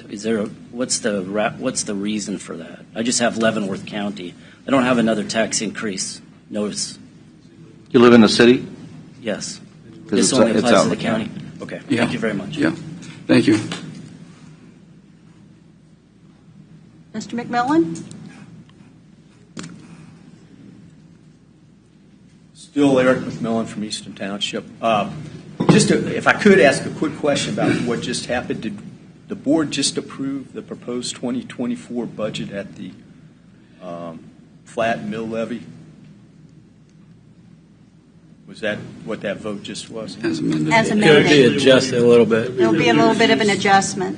We reduced it a little. Will be Does the public reduced. have access to what that adjustment is? What was just discussed, 16th mill for road and bridge, and then the funds that were removed from the general fund. I've been thinking about this. What do we call it? Special Roads and Bridges Fund for basically rural residents, because we live in the country, more roads per person out there, harder to maintain, and the like, an extra tax. So I kind of get that. But on thinking about that more, I'm not sure we do that for other things in the county. In other words, and I don't want to cause a divide between city cousin and country cousin here in this, but I think maybe a level playing field would be good. I mean, for instance, don't know this, maybe Mr. Thompson could comment from his professional experience, but I would imagine that most of the criminal justice business disproportionately comes from the incorporated areas of the county. So is there an additional levy on city residents to accommodate, more people in the jail, more cases that the county attorney has to prosecute, more time the judges have to spend to that disproportionate incorporated area use of the criminal justice system? I mean, if we're doing it for roads. Well, we'd have to get into the whole history of how this all came about. It's Yeah, a long history. My commissioner, Mr. Culbertson, kind of got me up to speed on that, but just a question for the commission. Thank you. Thank you. Thank you. Anyone else who would like to make comment on? Yes, sir. Okay, on the special county road and bridge thing, did Leavenworth County get any infrastructure money that we keep hearing about that came from the Biden administration? Your question, I'm not quite sure I The understand. infrastructure money that the president said that he was going to give to all these cities. Now, did Leavenworth County get any of that kind of money? I think, Federal We money? have- some of it's technically, passed yes, through it's money. passed through the state of Kansas, and so Okay. we have received grants that our staff have applied for and received that have been, most of them are 80-20 matches, and it has made a significant impact, those grants on the county's budget. Just as a So you tell me then that Leavenworth County did not get no money or not? We have 158th Street improvements, 155th Street improvements, Well, yeah, I Tonganoxie got Road that. improvements. These are pass-through funds. Okay, but A lot of it's them that- infrastructure money, not kind of money that Well, you get from us. I don't know That that we is- can narrow it down, That is infrastructure got- money that has come from grants from the state coming through to Leavenworth County that we apply for, and we have received those Money grants. especially for county roads and bridges. Well, there was the, yes. Yeah. And we then, have to put and then we that. used a portion of the ARPA. ARPA funds to improve the culverts and some of the things that had been kind of neglected over a period of time, and the bridges, and continue to use those in a schedule to offset some of the expenses to the county taxpayers. You can't tell me what the amount of money is that Leavenworth County got from the infrastructure deal that came down from the president a while back. Well, we can't right here just rattle off a number, but if you want to talk to the Public Works Department, they can tell you what they've received. Okay, all right, I'll So- do that then. It's not one big lump of money, it's something we had to It's apply for. right, we in applied grants, for it in for grants. certain projects. And then we had So some. so for sure then, if it's a grant then that you had to apply for, that means that maybe you got it, maybe you didn't get it, right? That's correct. Instead of him just saying, oh, we're going to give money to everybody from the federal government so you can repair bridges and roads. Because from my understanding, infrastructure, that's what it means. He was going to give money to everybody in the United States to repair stuff. Don't believe everything you hear coming out of Washington. I know, but still, though. But what I believe is that you're going to go 7% to 9% on the bridge stuff and the county road stuff. So you're going to double tax county residents only, right? Don't look at me like that. That's what it is. It's another tax going up on county residents. Local service, it runs out, it doesn't make the year. It runs out of money and has to get money out of the road and bridge portion of it. Okay. It's just kind of an antiquated way of funding roads that's been around for a long time. Well, and Leavenworth County is only one of two counties. Down one. We're one of only two counties who Do a local service. do a local service versus the other processes for Townships. the townships. Normally would have that responsibility to take care of the gravel roads in the county, and there's two counties in the state who fund this through the counties as opposed to the townships, and Leavenworth County happens to be one of those. And as Commissioner Been that way Smith pointed since out, October 1st of 1973. Okay. Well, so it's just a thing that was voted on, that was decided, and yes, there are times when the general fund has to step in and augment the road and bridge well, that's fund. it. The general fund could take that $200,000 that the sheriff's department had and use on county roads and bridges. Can't do that. Say, I didn't hear you. There are things that we can and cannot do, and rules that we have to abide by, and that's one of the things that we cannot do. We can't take, like, say, personnel that is set aside and spend it on roads. I said, well, the overflow from the sheriff's department, like Mr. Stevens said, of $200,000. Okay.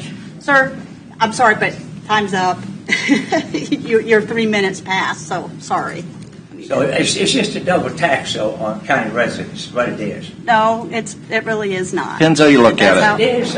I mean, It's just Okay, thank you. Thank you very much. Please have a seat. Thank you. Yo, what are you going to do, Paul Sheriff? Guys up there again? No, we're going to ask you. No, we're not getting into that. Yes, please sit I down. remember that. Sir, thank you. Can I make a comment on the road part? And Bill, I saw Bill's at the door there, but he could tell you the cost on these bridge improvements has gone up more than 30%. Is it 33%? So that's changed in just a very short time, and when we're trying to, that makes these budgets hard. Yes, that's your job, though. Well, I know, And it's our but job. we're telling you it's hard. Okay, sir, please, sir, we need to move on and let this gentleman have his time to speak. Thank you. Thank you. My name is Byron McPhee. I'm at 227th Street in Tonganoxie, Kansas. I think I'm District 5. Anyway, I'm just curious on this particular tax, what the increase is covering, what costs have increased, and what that increase actually pays for. I'm a gravel road guy. I pay for a ton of flat tires. I see a lot of paved roads in front of really nice houses, and then it goes back to gravel. So I would like to understand where to get the information for the plan for this gravel road thing that we're being increased on our taxes for, and where these increased costs are going. Meaning, is it my consultant getting paid more? Are the materials costing more? Are we staffing up and getting a better machine to do it faster? What's the plan for the money? And if that's publicized somewhere, I'll get with Mike and he can point me to it. We'll get that to you. Thank you. Okay. Anyone else who would like to come forward and speak to the issue of the other funds and special roads fund? If not, I will close the public hearing. Okay. Is there any further discussion for the Board of County Commissioners? No, just that local service has never supported itself. The only way it ever is more people living out in the rural areas going to support it. It's gotten better over the last 8 years or so, but it's just not going to ever support itself at a level that we are providing. Any other comments? Okay, well, I will entertain a motion to approve Resolution 2023, a resolution to levy property tax exceeding the revenue neutral rate for Leavenworth County Special Other Funds budget. So moved. Second. Motion and a second. Begin voting with Commissioner Culberson. Aye. Aye. Aye. Aye. No. Okay, motion carries 5-1. 4. Oh, I mean 4-1. I'm sorry. Yeah, 4-1. There we go. And we now need to consider a motion to approve the Leavenworth County Special Other Funds budget for 2024. Is there a motion?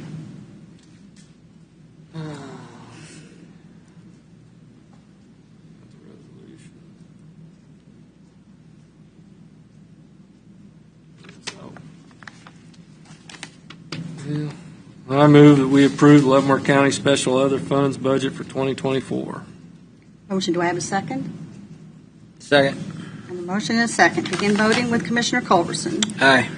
Aye. Aye. Aye. Nope. Okay, and then finally, we need to consider a motion to approve a supplemental agreement with KDOT maintenance costs on George Road. And thank you, that was kind of... That's Bill, probably. He He ran away. Well, this one. That concludes the budget part of, that we just did.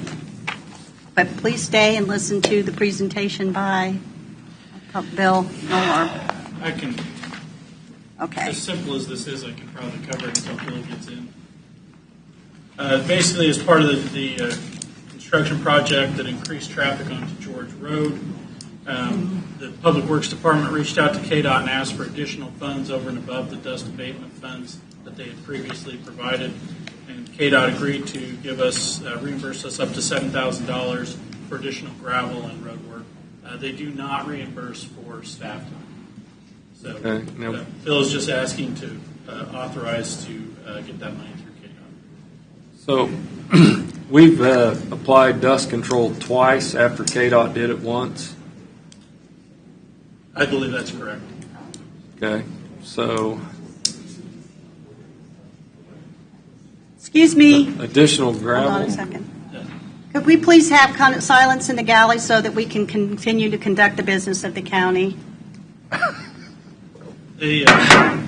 Excuse me.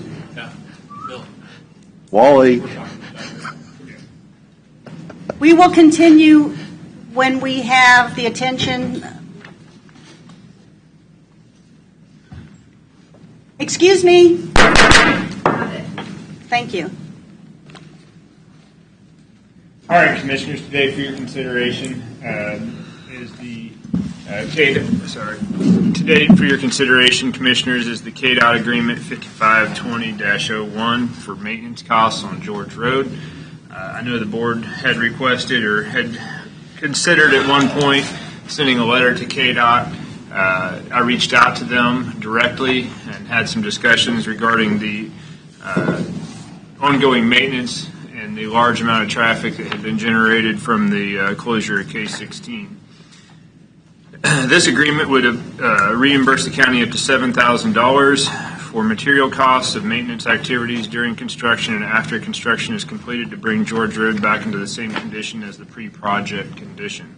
To date, Leavenworth County has graded the road 3 times during the project, and on 2 of those occasions sprayed calcium chloride solution on the roadway to activate the dust control after grading. The 3rd time they did not.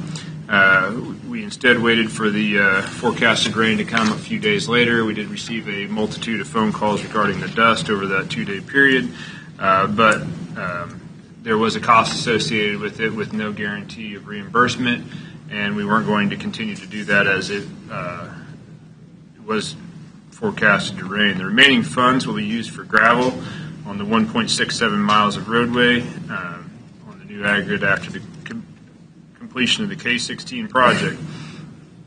Currently, the K16 project is 6 to 7 weeks ahead of schedule, and may open as soon as this Friday. Striping is completed. Edge wedge graveling was completed. I believe as of Monday, all that was left was seeding. And so the projected opening at that point was Friday afternoon, and so, for a punch list. And so I have not been able to reach, I wasn't able to reach KDOT yesterday to verify if that was still on schedule and if the seeding contractor had indeed showed up. But at that point last week, Friday, when I spoke to him last, that was the plan for this week. So I'm sure that we'll know immediately because everybody will be back off of George Road. And does it do a whole lot of good to do seeding when it's this hot and dry? I'm just curious. Just throwing it up there. It'll be there for next month. Bill, what was the increased traffic count that we picked last time we did it? If I remember correctly, we were at, wasn't it 20, I want to say 2,300 was our average during the project, if I'm not mistaken. Well, it was like a little different. Like one was 1953, and one was just less than 2,000, and I think one was over the 4th of July, and it was over 2,000, like maybe closer to 2,400. So we had about a 2,250 average traffic count. Normally, the road previous years had about 150, I believe, cars. 110. 110. Yep. So it was a large, significant increase. Let me just say one thing about this. I'm glad we're getting this. This is really great.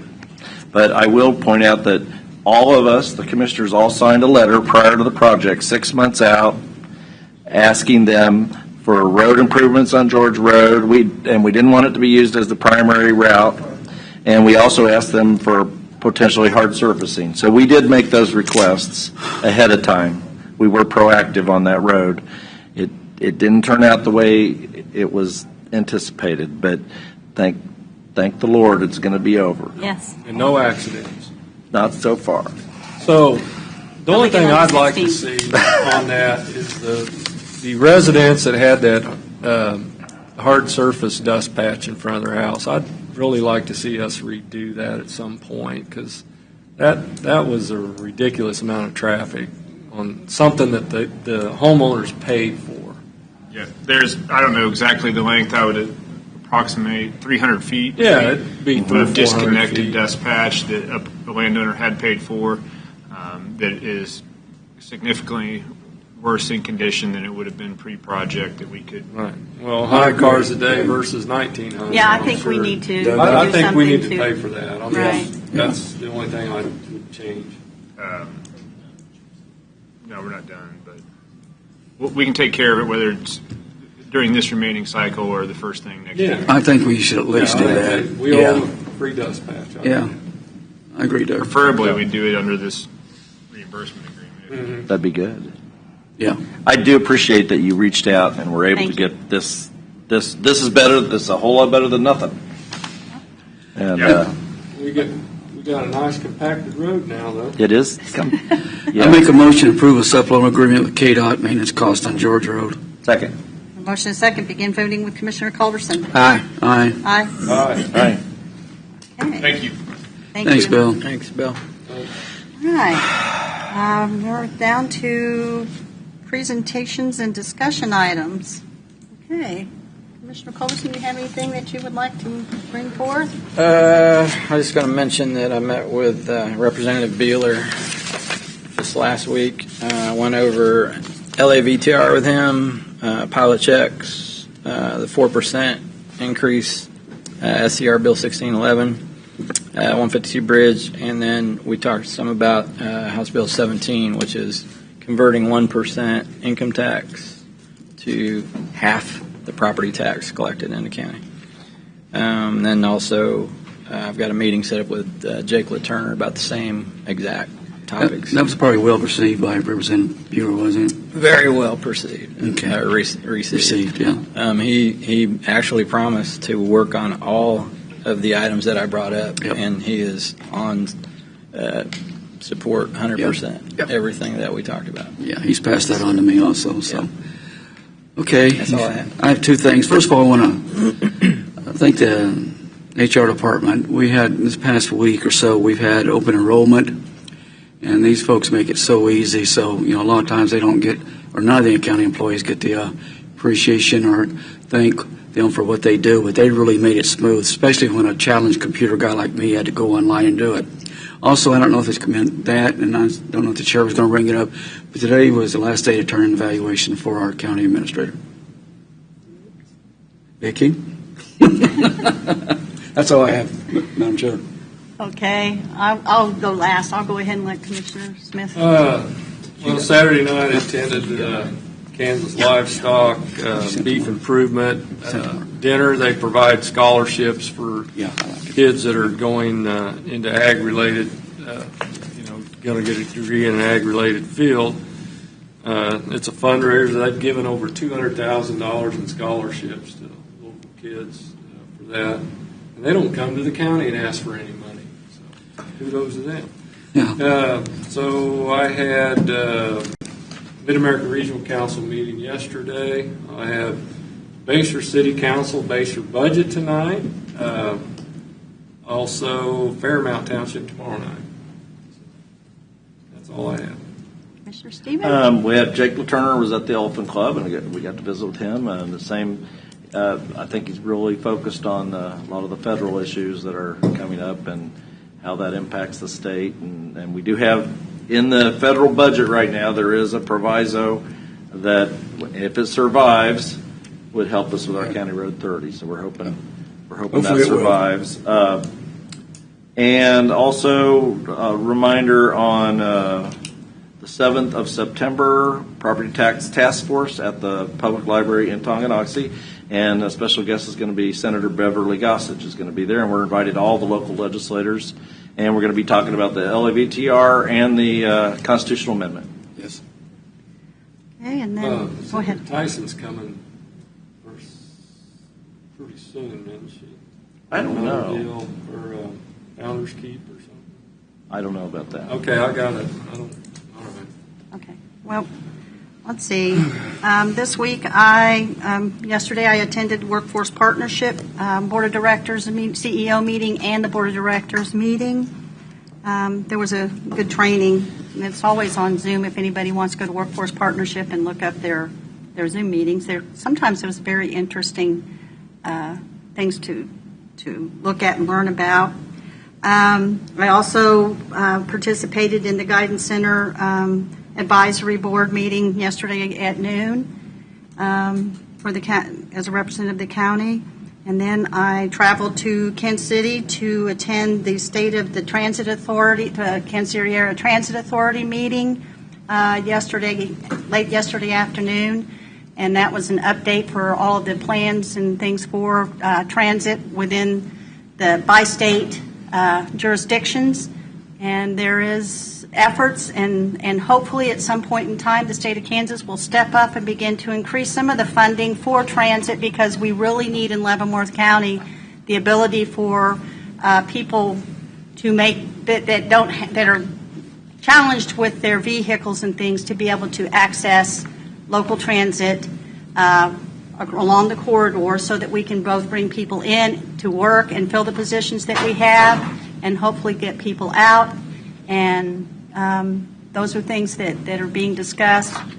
So, and the World Cup that is coming up here in several years was a topic of conversation. Yeah, so that was what I did, and I think if we're finished, if there's no other business, I'll entertain a motion to adjourn. Make a motion to adjourn. Second. Motion and a second. Begin with Commissioner Culberson. Aye. Aye. Aye. Aye. And thank you very much for those who attended today.